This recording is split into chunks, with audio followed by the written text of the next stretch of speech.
எங்கள் ஆனைமுக அழகோனே மலரடியை வணங்கிடுவோம்.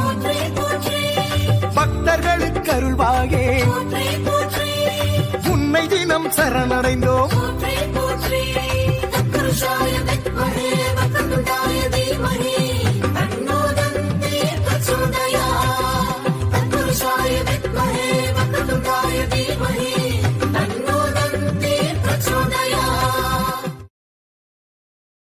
Download ShareChat.